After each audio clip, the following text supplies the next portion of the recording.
त्यानुसार प्रत्येक बालकास मोफत व सक्तीचे प्राथमिक शिक्षण देण्याची कायद्याने तरतूद केली आहे.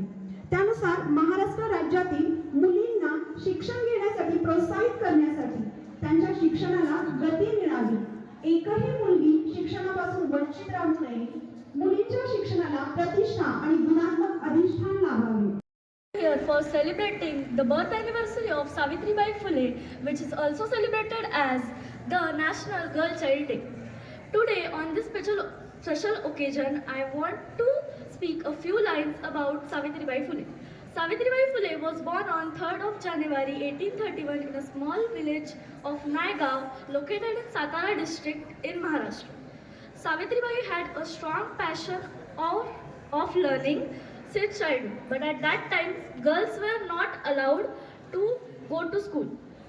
In 1848, Savitribai and her husband Mahatma Jyotirao Phule started the first school for girls in Bhidewada, Pune. Savitribai faced many struggles while teaching. People threw stones and mud at her, but she never gave up and continued her work with great courage. Savitribai was India's first female teacher. Because of her, millions of girls can get an education today. Savitribai Phule was a great lady. I salute to this great Gandhi Jyoti. Jai Hind, Jai Maharashtra. स्त्रियांच्या शिक्षणासाठी आयुष्य वेचले, स्त्रियांच्या शिक्षणासाठी झटत राहिल्या, समाजाच्या सेवेसाठी झटत राहिल्या, समाजाच्या सेवेसाठी. ज्ञानाचा प्रकाश पसरवणाऱ्या तुम्हीच ज्ञानज्योती, ज्ञानाचा प्रकाश पसरवणाऱ्या तुम्हीच ज्ञानज्योती. वंदन करते मनोभावे तुम्हाला कोटी कोटी, वंदन करते मनोभावे तुम्हाला कोटी कोटी. क्रांती ज्योती सावित्रीबाई फुले आज यांची जयंती, यांना मनोभावे वंदन करून मी माझ्या भाषणाला सुरुवात करते. सावित्रीबाई फुले आज यांची जयंती. सावित्रीबाई फुले ह्या भारताच्या पहिल्या महिला शिक्षिका होत्या. देशासाठी समस्त महिलांना शिक्षणाचा तिसरा डोळा प्रदान करणाऱ्या महिला म्हणजे सावित्रीबाई. तेव्हाच्या काळात स्त्रियांना शिक्षण घेण्याची मनाई होती. चूल आणि मूल हेच कार्यक्षेत्र आहे अशी लोकांची पक्की धारणा होती. अशा काळात 3 जानेवारी 1831 रोजी सातारा जिल्ह्यातील नायगाव येथे लक्ष्मीबाई आणि खंडोजी निवसे पाटील यांना एक कन्यारत्न प्राप्त झाले. तिचे नाव त्यांनी सावित्री म्हणून ठेवले. स्त्री पुरुषाच्या खांद्याला खांदा लावून आपली कर्तबगारी सिद्ध करू शकते हे सावित्रीबाईंनी महिलांना पटवून दिले. सावित्रीबाई जेव्हा शाळेत शिकायला जायच्या तेव्हा ते विरोधक त्यांच्यावर दगड, शेड आणि चिखल फेकत, पण सावित्रीबाईंनी खंबीरपणे त्यांना तोंड दिले. शेवटी मी एवढेच बोलेन की स्त्रियांच्या अंधाऱ्या जीवनात पेटवली ज्ञानाची ज्योती, स्त्रियांच्या अंधाऱ्या जीवनात पेटवली ज्ञानाची ज्योती. म्हणून तर आज जगती अजरामर आहे सावित्री, म्हणून तर आज जगती अजरामर आहे सावित्री. जय हिंद, जय महाराष्ट्र. भारताच्या पहिल्या महिला शिक्षिका होत्या. त्यांचा जन्म 3 जानेवारी 1831 रोजी नायगाव, महाराष्ट्र येथे झाला. त्यांचा विवाह महात्मा ज्योतिबा फुले यांच्याशी गेला. महात्मा ज्योतिबा फुले यांनी सावित्रीबाईंना स्वतः साक्षर केले व त्यांनी मुलींची पहिली शाळा नायगाव खंडाळा येथे काढली. सावित्रीबाई फुलेंनी स्त्री शिक्षण, विधवा पुनर्विवाह, बालविवाह बंदी व जातीभेद यांच्या निर्मूलनासाठी ते आयुष्यभर झटत राहिल्या. या अशा महान स्त्रीला माझे कोटी कोटी प्रणाम. धन्यवाद. स्त्रियांसाठी फार मोठासा एक मानबिंदू म्हणाल त्या स्त्रियांच्या रूपानं आणि सावित्रीबाईंच्या रूपानं पुढे आलं. सावित्रीबाईंनी आपले पती ज्योतिबा फुले यांच्या मदतीनं स्त्री शिक्षणाचा पाया रचला आणि स्त्रियांना सुसंस्कृत करण्यासाठी त्यांनी आपलं कार्य सुरू केलं. शिक्षण देत असताना स्त्रियांना शिकवण्यासाठी त्यांना अनेक अडचणींना सामोरं जावं लागलं, परंतु या अडचणीसुद्धा त्यांनी दूर लोटून आपलं कार्य तसंच पुढे चालू ठेवलं. मुलींना एकत्र केलं. पहिली शाळा सुरू झाली ती झाडाखाली. झाडाच्या फांद्या म्हणजेच त्यांची लेखणी झाली आणि जमीन म्हणजे त्यांची फळा किंवा पाटी झाली आणि अशा प्रकारे त्यांनी या मुलींना शिक्षण देण्यास सुरुवात केली. 1 जानेवारी 1848 रोजी पुणे येथील बुधवार पेठेतील तात्यासाहेब भिडे यांच्या वाड्यात त्यांनी मुलींची पहिली शाळा काढली. विशेष म्हणजे भारतातील ती मुलींची पहिली शाळा होती. त्यांनी केवळ शिक्षणच दिलं असं नाही, तर शिक्षणाचं हे रोपटं त्यांनी जीवनाच्या मातीत रुजवलं आणि म्हणून तर आज त्याचा हा मोठा स्त्रियांच्या पद्धतीने किंवा स्त्रिया ज्या आहेत या वटवृक्षाप्रमाणे सर्वांवरच छाया देत आहेत, याचं सगळं श्रेय हे सावित्रीबाईंना जातं. आणि म्हणून भारतीय स्त्रीवादाची जननी म्हणून सावित्रीबाई फुले यांना ओळखलं जातं. विधवा, पुनर्विवाह, बालविवाह प्रतिबंध, जातीभेद निर्मूलन, निराधार महिलांसाठी आश्रम चालवणे अशा अनेक समाज परिवर्तन करणाऱ्या कामांमध्ये त्यांनी स्वतःला वाहून घेतलं. सावित्रीबाई फुले या केवळ समाज परिवर्तन करणाऱ्या महिला नव्हत्या, तर त्या लेखिका आणि कवयित्री सुद्धा होत्या. काव्य फुले, बावनकशी, सुबोध रत्नाकर यासारख्या रचनांमधून त्यांनी शिक्षणाचे महत्त्व लोकांना पटवून दिले, समाजाला पटवून दिले, स्त्रियांना पटवून दिले. महात्मा फुले यांच्या निधनानंतर सत्यशोधक समाजाची धुरा त्यांनी सांभाळली आणि त्यांचे कार्य पुढे चालू ठेवले. आपल्या कार्याचा ठसा उमटवून आपल्या लोकांमध्ये, समाजामध्ये आणि देशामध्ये सर्वांच्या हृदयामध्ये स्थान निर्माण करणाऱ्या सावित्रीबाईंना विनम्र अभिवादन. धन्यवाद. किंवा स्त्री मुक्ती दिन आहे म्हणून काम करण्यापेक्षा सावित्रीबाईंनी ज्या काळामध्ये काम केलंय, मुलगे बोलतायत घरामध्ये, सावित्रीबाईंनी ज्या काळामध्ये काम केलंय ना तो काळ समजून घ्या. मला वाटतं आता सध्या काही वाहिन्यांवर एक सिरियल लागते सध्या. माझं म्हणणं अन्य कुठल्या सिरियल बघण्यापेक्षा ना ही एखादी सिरियल बघितली ना तर खूप चांगलं होईल. मला सावित्रीबाईंच्या जीवनातला एक प्रसंग खूप आवडला आणि तेवढाच सांगतो, एकच, अगदी एकच. ज्या काळात महात्मा फुलेंनी 1848 मध्ये पुण्याच्या भिडेवाड्यामध्ये शाळा सुरू केली आणि जेव्हा तत्कालीन काळातल्या कर्मठ लोकांना ते समजलं ना, आपल्या सगळ्यांना माहिती आहे ती गोष्ट, सगळ्यांना माहिती आहे की सावित्रीबाईंच्या अंगावर शाळेत जात असताना त्या कर्मठ लोकांनी अंगावर शेण फेकून मारलंय, दगड फेकून मारले आहे, चिखल फेकून मारलाय.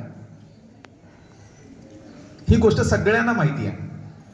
पण मला तो प्रसंग का आवडला, पण सावित्रीबाई थांबल्या नाहीत. आयुष्यात संघर्ष केल्याशिवाय ना काही मिळत नाही ना, हे या घटनेतनं मला खूप समजलं. खूप महत्वाची गोष्ट आहे लक्षात घ्या. सहज काही मिळत नाही. एखादी सामान्य कुटुंबातली स्त्री असते ना, कदाचित ती थांबली असती, नवऱ्याला म्हणाली असती की नाही मला जमणार नाही आहे. सावित्रीबाई स्वतः अशिक्षित होत्या. महात्मा फुलेंनी त्यांना शिकवलं आणि जाताना लोकांनी स्वागत काय केलं असेल. पहिल्या वर्गामध्ये फक्त 6 मुली होत्या, 6 मुली होत्या. आणि खूप महत्वाची गोष्ट काय, तर त्या 6 मुलींना शिकवत असताना पहिल्या सावित्रीबाई शिकल्या आणि मुलींच्या शिक्षिका झाल्या. आणि एवढं सगळं होत असताना सुद्धा सावित्रीबाई थांबल्या नाही. त्यांनी ठरवलं की माझ्या नवरा जे काही काम करतोय त्या नवऱ्याच्या कामामध्ये मला साथ द्यायची आहे आणि तिचे साथ द्यायची नाही तर मला मुलींचं भविष्य घडवायचं आहे.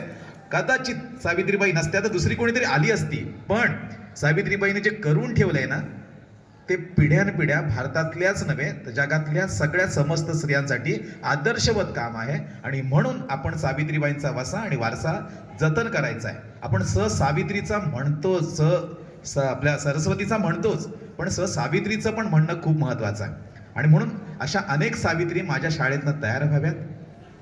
सावित्रीचा वसा वारसा आपण समजून घ्यावा आणि एक आदर्श, आमच्या कार्तिकीने आदर्श निर्माण केला. आज परवा तिचा सत्कार झाला इथे पाली मध्ये. जेव्हा मला खूप बरं वाटलं, रात्री 11-12 वाजले होते आमच्या कार्तिकीचा सत्कार होत असताना, की जेव्हा पालीमध्ये त्या कबड्डी स्पर्धा होत होत्या.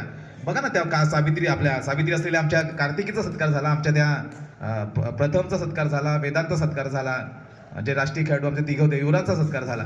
हे तर तुम्ही करू शकलात ना, तर खूप कर्तृत्ववान स्त्रिया घडवण्याची संधी मिळण्यासाठी शिक्षणाची दारं उघडी केली त्या सावित्रीबाई फुले. तर या दोघींच्या विषयी जेवढं बोलावं तेवढं थोडंच आहे. तरी व्यासपीठावरती आपल्याला भिसे मॅडमने सांगितलं, त्याच पूर्वी तीन विद्यार्थ्यांनी सांगितलं, नाव मला आता आठवत नाही, पालकर सरांनी सांगितलं. पण विद्यार्थी आणि विद्यार्थिनीनो, मी एवढंच सांगू इच्छितो की ज्यावेळी काही बदल घडतो, बदल घडण्यापूर्वी सहजासहजी कोणताही बदल घडत नाही. सावित्रीबाई फुले जन्मल्या. सावित्रीबाई फुलेंनी संघर्ष केला, जीवनामध्ये अतोनात संघर्ष केला. त्या संघर्षाची प्रणिती म्हणजे आपल्या मुलींना आज जे शिक्षण मिळतंय आणि त्यांच्या विचारातून जे काय पुढं आपल्याला सर्वांना अधिकार मिळाले, ते डॉक्टर बाबासाहेब आंबेडकर यांनी सावित्रीबाई फुलेंच्या विचारानुसार स्त्रियांच्यासाठी भरपूर घटनेमध्ये तरतूद केलेली आहे. तर आपण ह्या व्यक्तींना आपण पाहिलेलं आहे. आपल्या पूर्वजांच्या सुद्धा समकालीन ह्या व्यक्ती आहेत. सावित्रीबाई फुले आणि डॉक्टर बाबासाहेब आंबेडकर हे आपल्या पूर्वजांच्या समकालीन आहेत, म्हणजे आपल्या आजोबांच्या वगैरे त्यावेळीच्या व्यक्ती आहेत. तर आपण सगळं जे सत्य आहे आपण सत्य माना. जे दिसतंय ते सर्व सत्य आहे. जे पाठीमागं सांगितलं जातं त्याच्यावरती माझा एवढा विश्वास नाही, परंतु आपण सर्वांनी सत्यानं वागा. म्हणजे जे आहे ते मान्य करा. आणि सावित्रीबाई फुलेंनी आपणाला जो सर्व बाबतीत शिक्षणानं आपले ज्ञानाची प्रगती होते. ज्ञान असेल तर आपल्याला जगामध्ये कुठेही अडचण येत नाही. जर आपल्याकडे ज्ञान नसेल तर आपण काय की डोळे असूनही आंधळे आहोत. तर या सर्व मुलींना ज्ञान देण्याचं म्हणजे डोळे देण्याचं, म्हणजे 2 डोळे तरी आहेतच, 2 डोळे सर्वांनाच आहेत. त्याचबरोबर तिसरा डोळा म्हणजे आपला ज्ञान आहे. ज्ञानामुळं आपण इथं या ठिकाणाहून जगातील प्रत्येक गोष्टीची अनुभूती घेऊ शकतो, अभ्यास करू शकतो. आणि आपल्या जीवनामध्ये सावित्रीबाई फुलेंनी जो ज्ञानाची सुरुवात केली आपल्या सर्वांच्यासाठी, तर ज्ञान हे या जगामध्ये सर्वश्रेष्ठ आहे. आणि या मोठ्या होऊन सावित्रीच्या लेखी आम्ही शिकून मोठ्या होऊन ज्ञानाच्या विशाल नभी उंच गगन भरारी घेऊ, उंच गगन भरारी घेऊ. धन्यवाद. आणि ज्योतिबा यांना मूल नव्हतं, म्हणून सावित्रीबाई आणि ज्योतिबा यांनी एक मुलगा दत्तक घेतला. त्या मुलग्याला फार काबाड कष्ट करून या दोघांनी शिकवलं आणि पुढे त्याला डॉक्टर बनवलं. त्याचं नाव यशवंत असं होतं. यशवंत लोकांची अत्यल्प दरामध्ये सेवा करत होता. काही वेळेला सेवाभावाने मोफतही रुग्णांची सेवा करत होता. आणि अशा या काळामध्ये महाराष्ट्रावरती पाठोपाठ 2 संकटं आली. पहिला म्हणजे दुष्काळ, आणि त्या दुष्काळातून लोक सावरतात न सावरतात तोच प्लेगसारखी महामारी आली. आणि या महामारीमध्ये सावित्रीबाई आणि डॉक्टर यशवंत दोघंही अतिशय लोकांची सेवा करत होते. सावित्रीबाई घराघरात जाऊन प्लेगचे रोगी बाहेर काढत होत्या आणि डॉक्टर यशवंतकडे पाठवत होत्या. ज्यांना वेळेत उपचार मिळत होता ते रोगी बरे होत होते. आणि अशा या धावपळीमध्ये खुद्द सावित्रीबाईंनाच प्लेग झाला.